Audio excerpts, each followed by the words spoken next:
Ceci est un livre audio autogénéré par Google. Première partie. Un ART post-contemporain, l'œuvre Système invisible. Un ART post-contemporain, l'œuvre Système invisible. En général, les théoriciens et les critiques d'art parlent et écrivent, alors que les artistes, plus modestement, se contentent d'agir. De mauvaises langues prétendent même qu'on ne demande rien d'autre aux artistes que d'agir, d'autres se chargent de réfléchir et de penser pour eux. C'est pourquoi je me trouve ici, d'emblée en porte-à-faux. Je suis en effet un artiste écrivant, mais c'est vrai, écrivant à ma manière d'artiste. Ce qui m'octroie une énorme liberté ne prétendant pas faire ici, œuvre universitaire. Une liberté, dont je vais m'offrir le luxe avec jubilation jusqu'à la dernière ligne. Cela pour vous entretenir de choses très sérieuses, malgré les apparences. Il s'agit du concept d'œuvre système invisible. Ce qui me pousse à écrire ces lignes, c'est une intime conviction. En d'autres temps, cet essai aurait pu s'appeler Manifeste de l'œuvre système invisible. Mais les manifestes, sonnants et claironnants dans un mode affirmatif, ne sont plus de mode. En ce millénaire qui commence, ce ne sont plus les certitudes qui pavoisent, mais les questionnements qui se multiplient.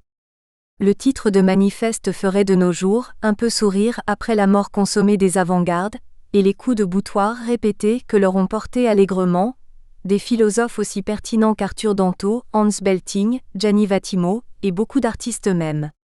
Alors qu'avec ces philosophes, c'est déjà plutôt le passé qui est mis en cause, Mario Costa pour son compte, entre de plein pied dans le présent, pour esquisser ce qui se profile à l'horizon après la mort de l'art, avec l'esthétique de la communication, le sublime technologique et l'esthétique du flux.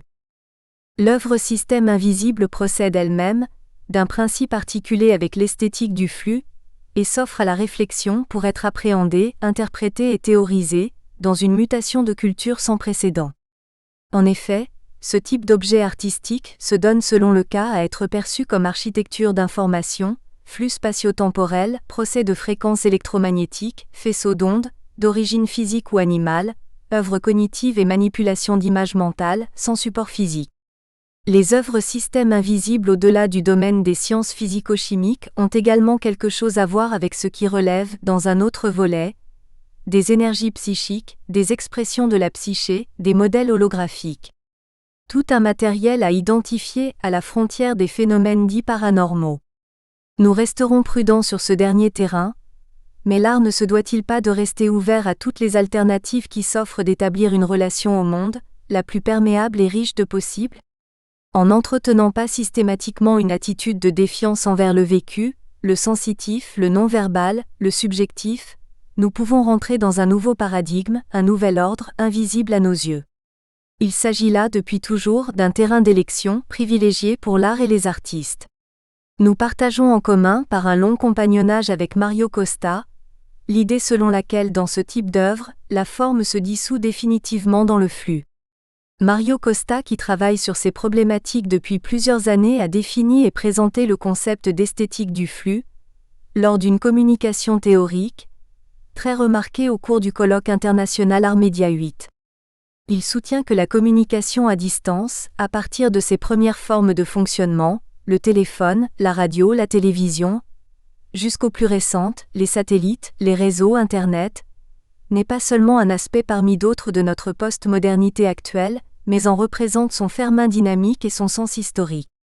Il essaie de démontrer qu'aujourd'hui l'esthétique et la philosophie tout entière doivent en tenir compte et se confronter à certains états induits par ces technologies mêmes.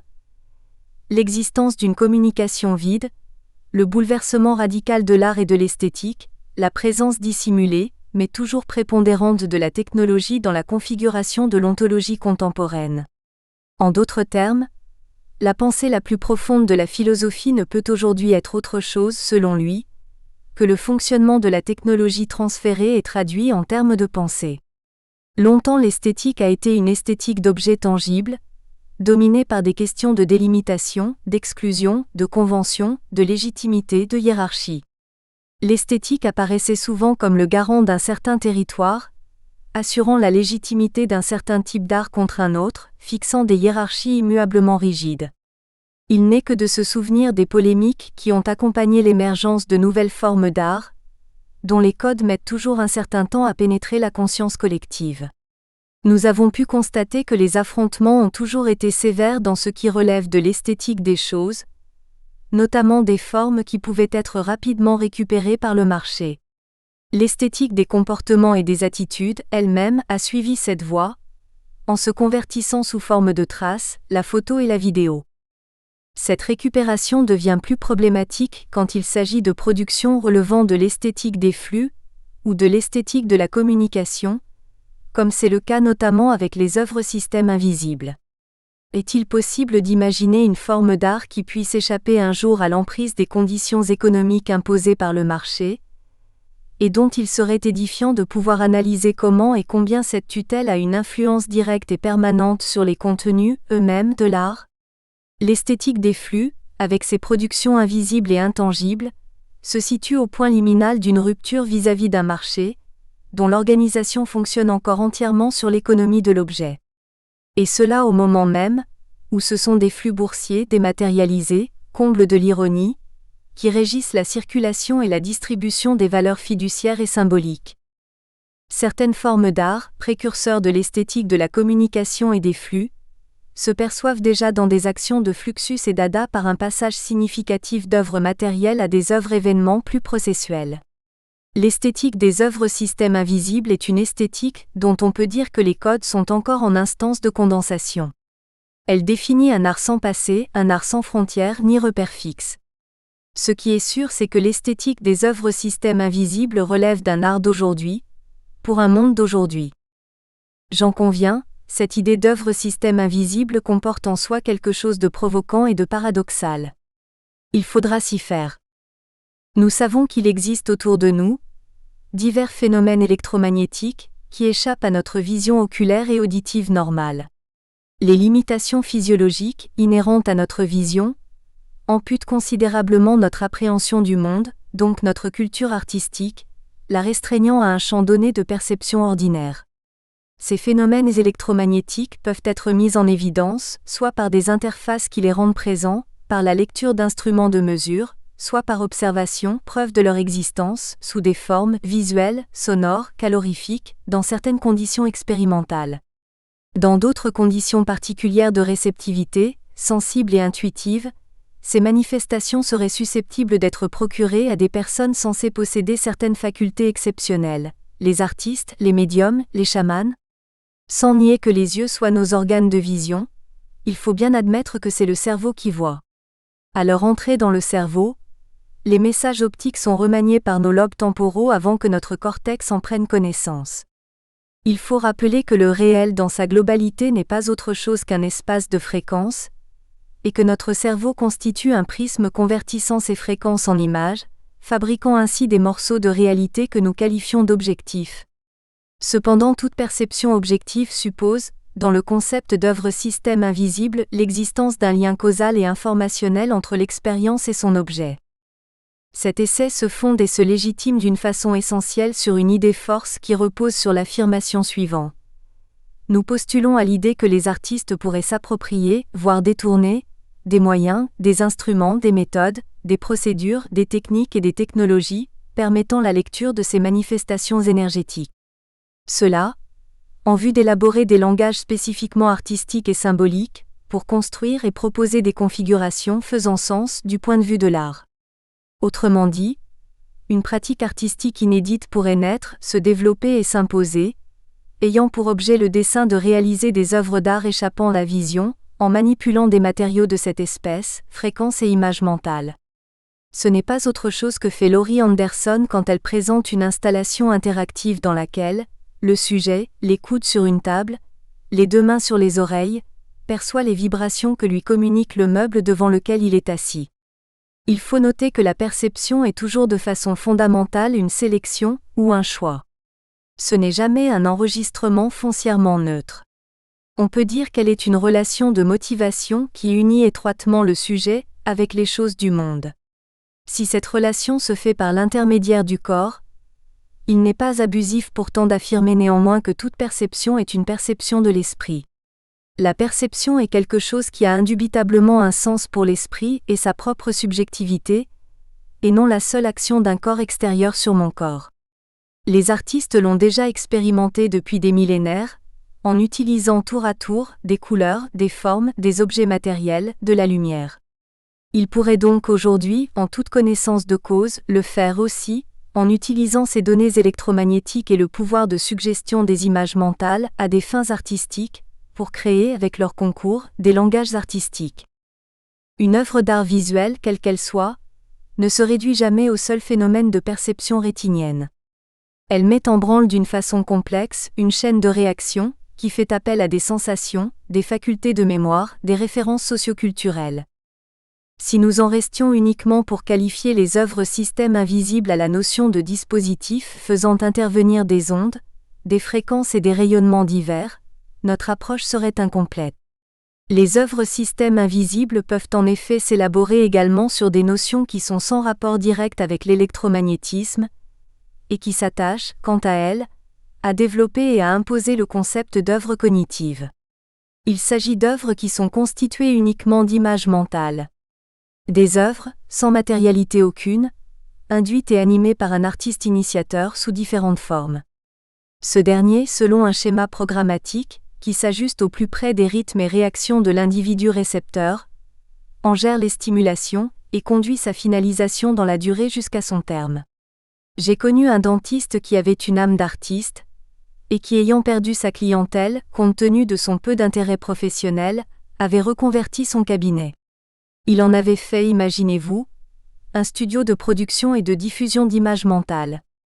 Dans son réaménagement des lieux, il avait à peine touché au décor.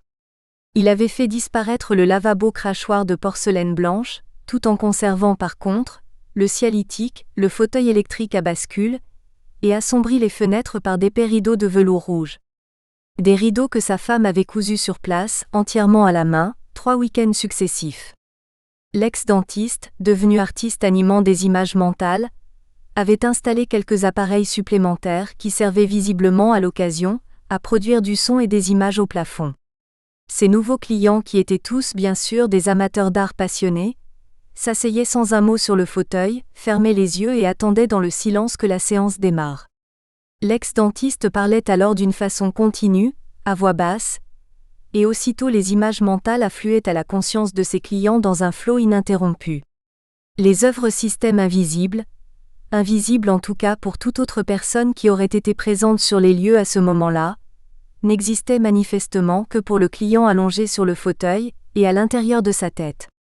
Je ne suis pas certain que vous ayez pu vous faire une opinion juste sur les images mentales, et leur intérêt, à travers la relation que je viens d'en donner là, mais à défaut vous en aurez déjà une petite idée. Comme annoncé d'emblée précédemment, nous substituerons donc au terme de manifeste tout au long de cet essai celui d'intime conviction. Après le manifeste du mouvement surréaliste ou celui des futuristes, vous aurez donc droit maintenant, en toute simplicité et modestie, à l'intime conviction de l'œuvre système invisible. Une intime conviction, c'est une sorte de certitude qui peut défier le sens commun et qu'aucune preuve tangible n'est encore en mesure de démontrer.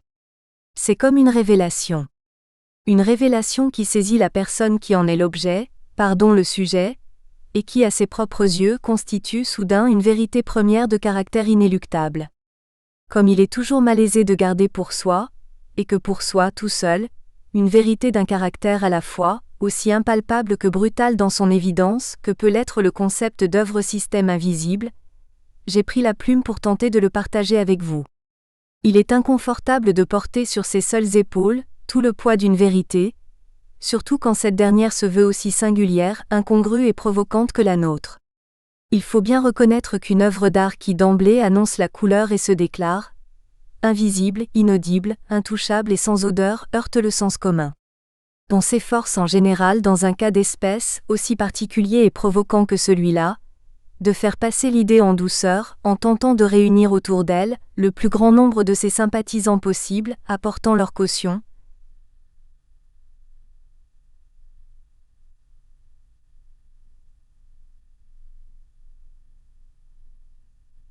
Responsabilité distribuée. Et si possible, en faisant appel pour cela à des personnes honorables et crédibles, de préférence susceptibles de partager et d'appuyer une opinion qui au premier abord pourrait sembler hautement fantaisiste si ce n'est inconvenante. Simple précaution d'usage, pour tenter autant que faire se peut d'alléger sa charge négative et de désamorcer à l'avance ce que peut avoir d'irritant ce genre d'affirmation. C'est pourquoi j'ai pris la plume ce jour pour vous faire part de mon intime conviction au sujet de l'œuvre Système Invisible, et pour tenter de vous rallier à sa cause. Il faut prendre cette conviction pour ce qu'elle est, une vérité d'artiste. Un artiste qui revendique pleinement le statut social et idéologique attribué à cette fonction, et qui du fait même de cette condition s'estime fondé d'avancer en toute légitimité des idées qui relèvent en principe de son champ d'expérience et de sa compétence. Pour aborder le sujet délicat de l'intime conviction dont je veux vous entretenir ici, je dirais pour préambule que l'histoire de l'art au fil des siècles nous a bien montré combien les œuvres sont sujettes à des variations de forme selon les époques qui les ont vues naître. Et comment, ces formes en anticipant souvent sur les modèles de leur époque, étaient en adéquation avec l'esprit de leur temps, mais aussi quelquefois en avance sur lui. Dans la logique de dématérialisation que notre époque a adoptée, dans tous les secteurs de l'activité humaine, il semble que nous arrivions, avec le numérique, appliqué à la création, dans une phase critique de cette dématérialisation en cours. Yves Klein est sans doute un des tout premiers qui a pressenti et illustré ce passage. Certes, le monde dûment réel a toujours existé autour de nous, et en nous, à commencer par notre propre corps, et à son extérieur, tout ce qu'on peut y trouver de surcroît. Nous reviendrons plus loin sur cette notion de conscience corporelle perceptive, associée à celle de perception directe de nos sens, car il nous semble que la vue, l'ouïe, l'odorat fonctionnent souvent au-delà de notre conscience corporelle. Les sensations corporelles, cependant, sont plus aptes à nous informer de manifestations infraperceptives qui échappent au visuel. On pourrait même aller jusqu'à dire que l'œil humain est irrémédiablement aveugle en regard de certaines manifestations sensibles à notre conscience corporelle. Les éléphants, sans jamais le voir arriver, ont été alertés des dangers du tsunami, bien avant que le flot dévastateur ne balaye les plages de la Thaïlande. Les œuvres Système Invisible relèvent bien de la catégorie art. C'est-à-dire d'une catégorie bien spécifique et définie, quoi qu'on en dise. Une catégorie d'objets qui peut traiter, ou non, de la réalité. Un chien sur un tableau de Courbet, comme celui qu'on peut contempler sans risque dans les salles du musée des Beaux-Arts de Montpellier, n'a jamais mordu personne.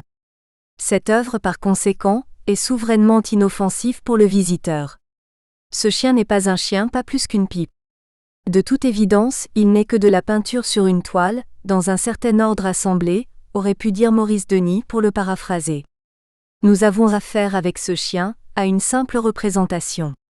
Une représentation qui ne met jamais en péril notre intégrité physique, en l'exposant d'une façon imprudente et inconsidérée, au croc d'un animal, dont on ne connaît jamais à l'avance les réactions possibles.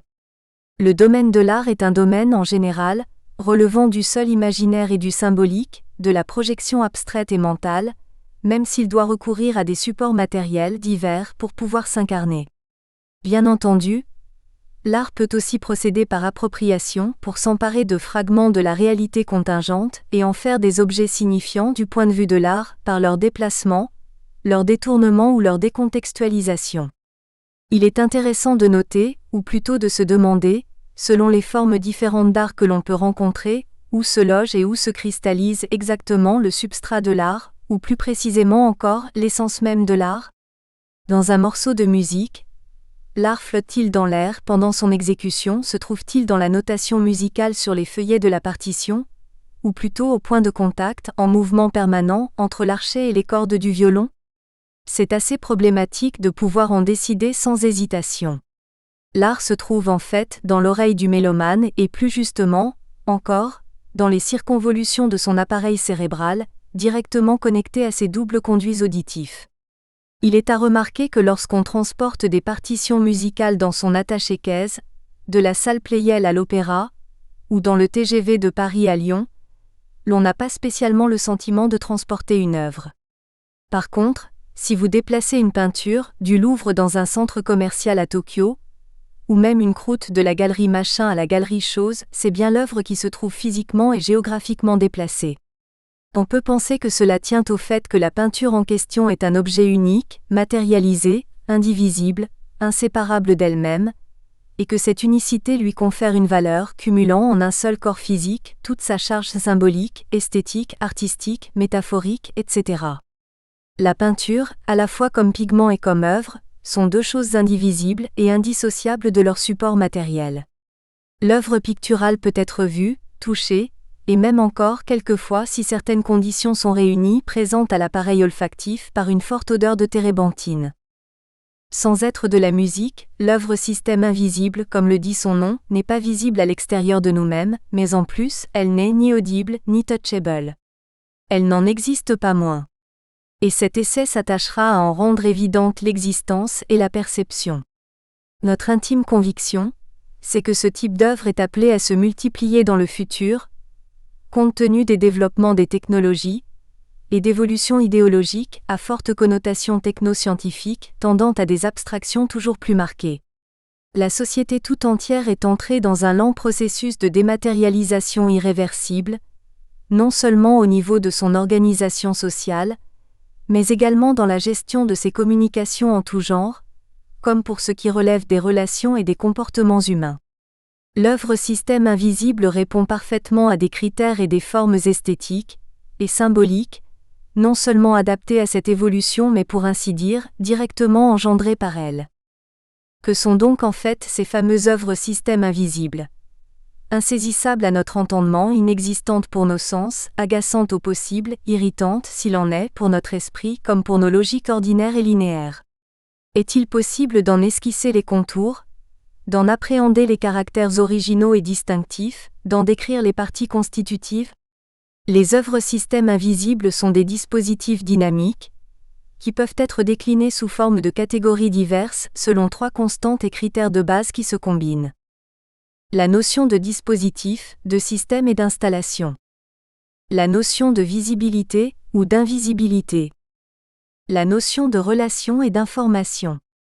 Ces trois catégories, selon des proportions chaque fois particulières, inhérentes à chaque œuvre considérée, s'ordonnent en autant de sous-catégories distinctives, qui font entrer en jeu des facteurs variables comme ceux de la localisation, délocalisation, la mémoire, la technologie de communication, la commande à distance, la présence à distance, la double perception, la perception des cinq sens et la perception intuitive, l'objet mental et la projection mentale, les ondes électromagnétiques, les ondes animales, les télescopages et les réaménagements de temps, les projections holographiques, l'ici et l'ailleurs, le concept d'œuvre cognitive, totale sans support matériel ni visuel, la suggestion hypnotique, la complexité géométrique, la position de double vue, la rétrospective de l'existence, les archétypes et l'énergie psychique, le flux intégrateur, le principe de non-séparabilité, la perception extrasensorielle, les éléments indivisibles et interdépendants, le mouvement perpétuel, la psychokinèse, la compréhension instantanée sans référent logique, les rythmes fondateurs, l'effet papillon, les distanciations critiques, la poésie et l'ironie sceptique. Cette liste n'est nullement exhaustive et pourrait certainement se poursuivre encore significativement sur plusieurs pages. Isidore Isou, chef de file charismatique du mouvement lettriste, après s'être penché sur le monde de la lettre et du signe, comme socle théorique de l'esthétique lettriste, innovera en proposant une nouvelle esthétique. Une esthétique du monde des particules transposées, ce qui donnera lieu à la naissance de l'esthétique infinitésimale ou estapériste. Abréviation d'esthétique et apéros, innombrable ou infini. S'exprimant au sujet de la branche visuelle, la création lettriste ayant embrassé de nombreuses autres disciplines comme le cinéma, la musique, la philosophie, le politique, Isidore Isou, en visionnaire dont il veut bien assumer le rôle, sans complexe, déclare déjà à l'époque « En allant au-delà de la lettre et du signe, notre mouvement a révélé la forme estapériste ou infinitésimale, particule obtenue à l'aide de tout moyen plastique ou extra-plastique, visible ou invisible, dépourvue de tout sens intrinsèque, autant qu'elle permet d'imaginer un autre élément inexistant ou possible. Autant qu'elle permet d'imaginer un autre élément, inexistant ou possible, cette déclaration est lourde de sens, dans la mesure où elle met l'accent sur le fait que l'œuvre, un type particulier d'œuvre, peut émerger dans le cerveau de l'homme qui en est alors à la fois son seul support et son lieu unique d'émergence, après un télescopage de particules.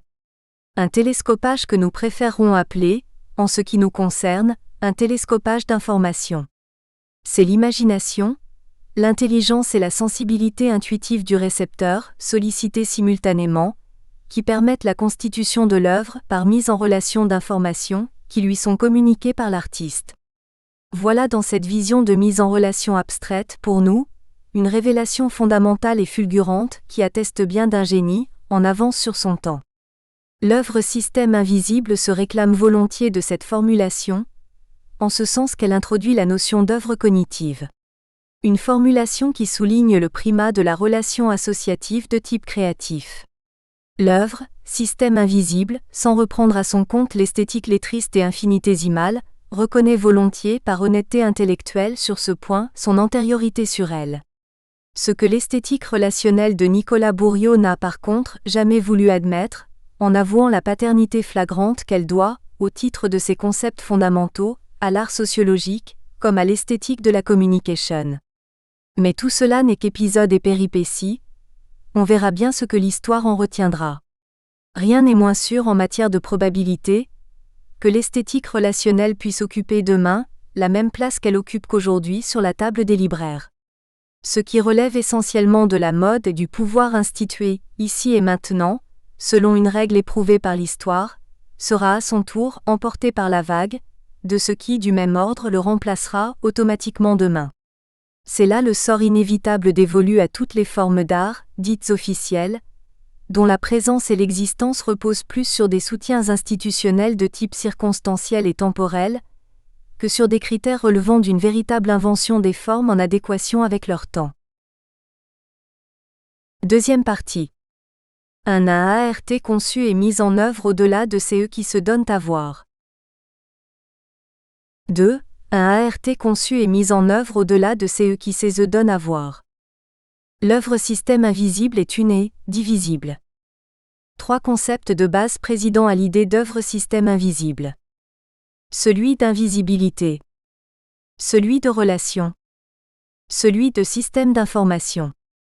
Ce type d'œuvre peut de surcroît s'enrichir dans son fonctionnement processuel de l'idée d'un substrat temporel, synchrone ou discontinu, selon sa nature et la catégorie dans laquelle elle entre.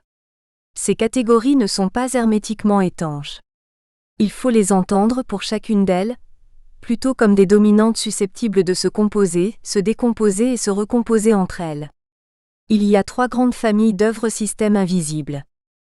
1. Celle qui consiste, soit par pure appropriation, soit par création d'une installation spécifique, à transposer des fréquences électromagnétiques ou des ondes et des radiations de toute nature dans le champ de l'art. 2. Celle qui ne relève pas de champ magnétique, de résonance nucléaire, de rayons X ou de phénomènes vibratoires divers à proprement parler, et dont le dispositif consiste par mise en relation d'informations de différentes natures à donner naissance à une information inédite par simple juxtaposition. Pour exemple, un rapprochement où l'information A, mise en relation avec l'information B, rend soudain comme dans une sorte d'éblouissement inattendu, l'information C présente et contingente à notre esprit. Ce rapprochement cognitif la rend présente à notre esprit, au sein de notre intimité mentale, sans pour autant que cette dernière information, le noyau de l'œuvre, ne doive jamais nécessairement s'incarner sur un support ou dans un objet physique quelconque. Nous sommes en présence d'une incitation allusive, dont la forme peut recourir à des signes de divers ordres, mais dont le résultat, recherché et obtenu, est toujours de nature invisible et immatérielle. Nous appellerons par commodité ces objets émergents à notre conscience mentale induite par l'artiste, des œuvres système invisibles cognitives. Rentrent également dans cette catégorie des paquets de flux, mis en mouvement par l'artiste, dont c'est bien le processus, et rien d'autre à vrai dire qui constitue l'œuvre en soi. Le processus, présent, comme un immatériel transcendant et incarné de l'art, à ne surtout pas confondre avec les éléments physiques et visuels de son dispositif. Si dispositif physique il y a pour sa mise en œuvre? Nous sommes dans un domaine dévolu au primat des images mentales, et dont le siège de la chose, art, se situe uniquement dans le cortex cérébral d'un individu donné qui en est le récepteur. La réception-communication de ce type d'œuvre peut néanmoins s'effectuer en groupe, de façon collective, si toutefois certaines conditions sont réunies, comme cela peut être le cas par exemple dans une rave, un concert à la salle Pleyel ou une finale de la Coupe du monde de football au Stade de France. 3. Il y a enfin une dernière autre possibilité d'œuvre système invisible, mais celle-ci ne relève encore pour l'instant que d'une pure spéculation de l'esprit.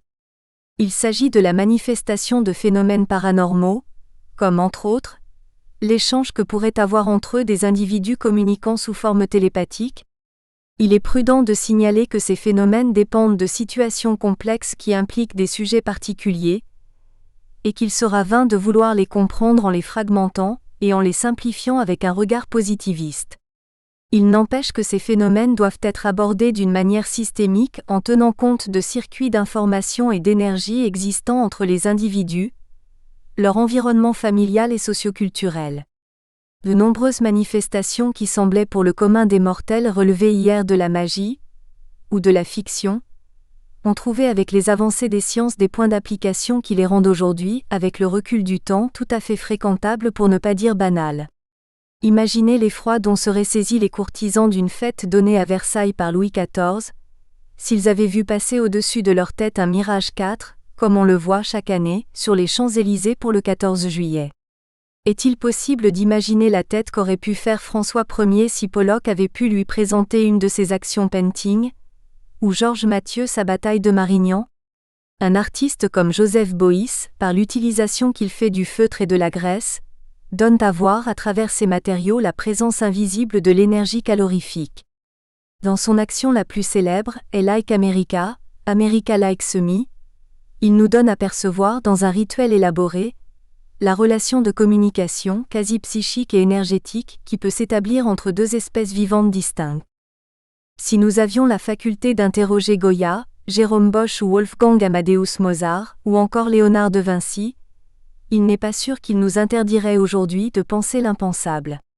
Il n'est pas d'actualité pour nous, encore de nous laisser aller aux facilités d'un mysticisme discutable, qui accréditerait l'idée que les œuvres systèmes invisibles ont un bel avenir devant elles, du côté des sciences occultes ou de la parapsychologie. Nous nous efforcerons cependant de rester vigilants, en qualité d'artistes, pour anticiper et capter tout ce qui est captable dans l'air du temps. L'esprit scolastique et l'emprise scientiste qui marquent de plus en plus notre époque, tendent à nous entraîner vers un univers où la programmation informatique se substitue à l'esprit critique, et où la règle établie fait loi souvent d'une façon dogmatique. Un peu comme si l'art n'était devenu que pure fonctionnalité algorithmique. L'évocation que nous faisons ici, d'œuvres systèmes invisibles, concerne donc l'hypothèse de l'existence d'un art caché. Un art présent au-delà des apparences. Un art conçu et mis en œuvre au-delà de ce qui se donne à voir. L'œuvre Système invisible 2005, tout comme l'a fait l'esthétique relationnelle de Nicolas Bourriaud 2001, fonde ses sources dans la théorie de l'art sociologique 1972 et dans celle de l'esthétique de la communication 1984. Elle privilégie une non-forme qui s'appuie fondamentalement sur un échange dynamique, qui donne la primauté au relationnel. Un relationnel qui, interindividuel, collectif ou communicationnel, dans un primat technologique pour l'esthétique de la communication, a toujours eu pour objet une prise de conscience aux autres et à notre environnement dans une perspective de restauration du lien social. Les aperçus induits par le concept avancé ici, d'œuvres systèmes invisibles, comptent bien pousser plus loin les théories développées par ces trois mouvements historiques antérieurs, en mettant en avant le phénomène majeur de dématérialisation qui affecte la société aujourd'hui. Un processus où la notion d'objet tangible, d'objet dûment matérialisé, fait place avec une informatisation de plus en plus poussée à la notion de service, d'information volatile et finalement d'objet virtuel. Dans l'œuvre système invisible, les images, les sons, les gestes, les signes, les éléments techniques et éventuellement matériels, qui la cadrent, la balisent, la signalent et finalement la construisent, ne sont en fait que des leurres. Des leurres qu'il ne faut jamais prendre stricto sensu pour l'œuvre elle-même. Des leurres qui répondent à la nécessité structurelle, inhérente à la constitution de l'œuvre et à son fonctionnement, mais qui ne sont jamais tout au plus qu'une partie de celle-ci. La partie visible de l'iceberg. Le dispositif physique, visible ou non, élaboré, mis en place par l'artiste concepteur dans une œuvre système invisible n'est jamais autre chose que le support matériel de l'œuvre ou tout au plus que sa configuration opérationnelle. Il n'est jamais son substrat incarné. Il s'agit d'une œuvre qui est elle-même, de façon indubitable, invisible et impalpable. Son apparence n'est jamais l'œuvre en soi. Son architecture n'est jamais une architecture physique, c'est toujours une architecture abstraite, dans laquelle s'organisent et se déploient des séquences d'informations ou de flux. Ce serait une erreur fatale, ou si l'on préfère un malentendu grossier, que d'associer les deux au point de les confondre. Ce serait une méprise fondamentale. Ce serait un peu comme dans une toile de tente déjà montée de prendre la toile, ses cordes et ses piquets pour l'œuvre, alors que d'évidence pour nous, l'œuvre c'est uniquement la tension invisible qui anime et soutient le tout. Ce serait donc bien une méprise fondamentale. L'œuvre système invisible est bien, de façon définitive et irrémédiable, une œuvre invisible.